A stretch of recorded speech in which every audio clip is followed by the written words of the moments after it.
Are you an equestrian that struggles with your body image? Hi, I'm Kelly with Summit Riding Academy, and I'm here to talk to you today about our body image and how it affects our riding and how we feel about our riding. So ever since I was little, I have struggled with my weight. I actually, when I was about 8 years old, stopped dancing, which was my passion at the time. And I started riding because it was very apparent that I was never, ever going to have a dancer's body. So because of that, I actually started riding. So I was too heavy to be a dancer. I did not have the long, thin body. It wasn't something I had. So I started riding, and riding became my passion. And since then, I've had times when I've been heavier. I've had times when I've been lighter. I've had times where I looked better in the saddle than others. But I've never had that long, thin body type that you see and is quite pressured in the equitation world.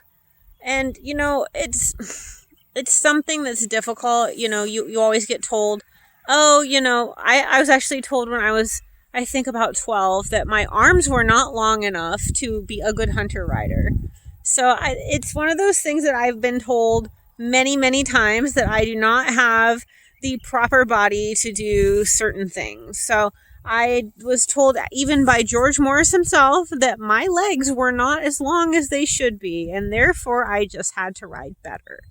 And so that was, it's always been kind of like, a rallying cry, kind of like an underdog story for me. Well, I'll show you.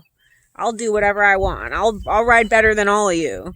So that's kind of been, I've always kind of had a chip on my shoulder because of that. And it's kind of fueled me a little bit that, maybe I'm not as skinny as I could be. Maybe I'm not, I can't grow my arms and legs. Like, that's not something that can happen. So, I just have always kind of had that underdog thing, and I always have been passionate about, I'm going to breed my own horse. Like these two horses that I have, Lily and Sammy, I bred them myself, and I trained them myself, and I want to go out there and win with them, because then I'll show them, like, I did it myself. I didn't need your help. So you kind of have to harness that piece of you, not that doesn't care, because obviously, you're going to care what people think about you. It's a tough thing to go out, and we ride in a sport. We're competing in a sport where looks are absolutely judged. It doesn't matter what you want to say. There can be the thinnest girl in the world go out there, and she has on blue breeches and the jumpers and, a shirt that doesn't match, and everybody's going to laugh at her. Like, that's just our sport. Our sport is very judgmental.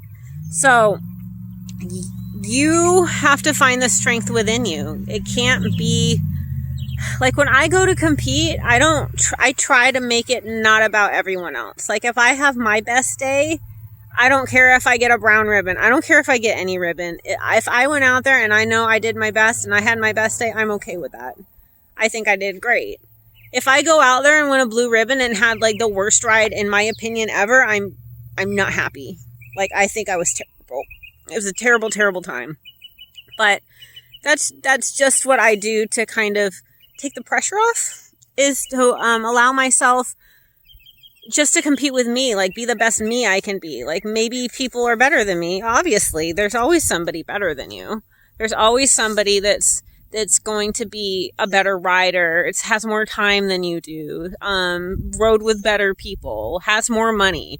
This is a sport where money absolutely counts. Like, people can buy the best horse out there. But the thing is, and this is the wonderful thing about riding, is that there's a certain thing that a real rider has and that somebody can't buy. You can't buy real talent. You can't buy real mindset. You can't buy that connection with a horse. So there's things like that kind of even the playing field, and you have to remember those things. But as far as, coming out and riding and feeling okay about your body, the most important thing is to come out and know that you're doing your best. Like, yes, you could be a little heavier than you want to be. Yes, you could be like way too skinny. Maybe you're too short. Maybe your limbs are too long. Maybe, you look funny in the outfit. Like, it doesn't really matter. We all have our hang-ups. And you just kind of have to say, you know what? I'm not competing against anyone else. I'm not doing this for anybody else. I'm doing it for me.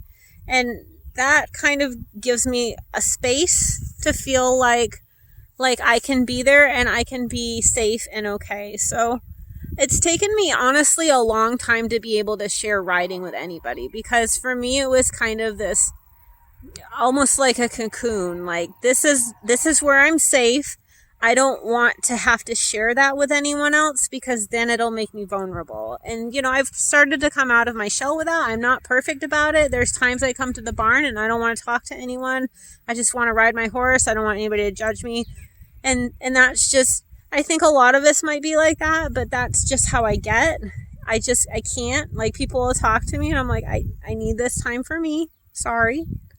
And people will try to talk to me about my ride and I don't really want to hear it, because it's not about anybody else when I come and ride. Like, it's about me and the horse. And that's what it has to be for you. It has to be about you and the horse and your connection together and progressing together, growing together, being the best rider you can be for that particular horse. And that's why we ride. We don't ride because we want to make Joni or, Susie Q down the street impressed with what we do. Like, that's not what we do. And if that's why you're riding, that's not really why you should be riding. We ride to get that connection with the horse. We ride to feel at peace. So that's what you have to concentrate on. Don't concentrate on all of your faults. Don't concentrate on all the horse's faults. Don't worry about what other people think. Easier said than done, I know.